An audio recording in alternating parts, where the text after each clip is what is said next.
किया गया। बहुत बहुत हृदय की गहराइयों से शुभकामना है। माता रानी आपके ऊपर दया दृष्टि बनाए रखे। और आज इस विवाह में एक ऐसे महापुरुष का आगमन हुआ है जिन्होंने अपनी पूरी जिंदगी लगा दिया, समर्पित कर दिया विवाह को बचाने में।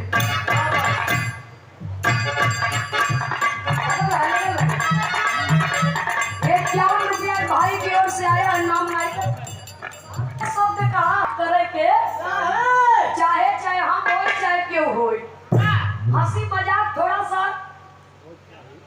हो के चाहिए, लेकिन इतना भी न हो कि वो ओवर हो जाए। आप लोग जवन कहते हैं ओके हम स्वीकार करब वही के गाओ भैया हो। बहुत बहुत सादर नमन है उपस्थित सकल परिवार में 15 दिवसीय कार्यक्रम के अध्यक्ष महोदय जी, तेलियाबाद मरी माता वाराणसी की पावन धरती से जहाँ तक विवाह की दुनिया है वहाँ तक आपका नाम है। परम आदरणीय परम पूज्य बाबू श्री बनवारी लाल यादव जी माननीय नेताजी, जो नंदनी और डॉक्टर साहब जी का बहुत कार्यक्रम कराए, विवाह जगत के तमाम कलाकारों को एक से बढ़कर के एक कलाकारों को आपने फर्श से अर्श तक पहुंचाने का काम किया है। आप इस कार्यक्रम में आए हुए हैं परम आदरणीय बाबू श्री मन्नू यादव जी, अक्खा की पावन धरती से हमारे धर्म के बड़े भैया जी आनंद बहादुर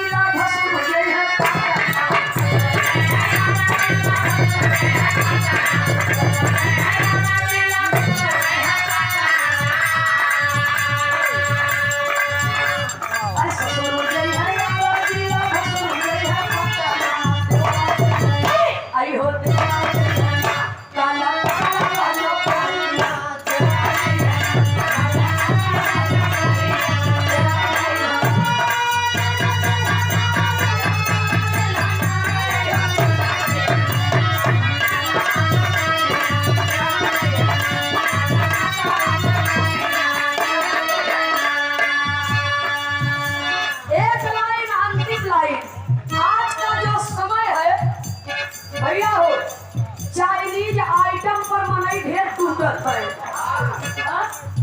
चाइनीज आइटम पर मनई ढेर टूटत है और ये किसी की गीत नहीं है, हमारी और हमारे कवि जी की गीत है।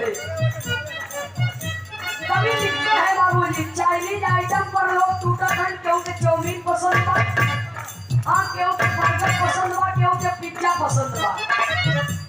तो ये किसी की गीत नहीं है, स्वयं हमारी है बाबूजी। आज इस मंच से हम इस गीत को गा रहे हैं। कैसे भैया हो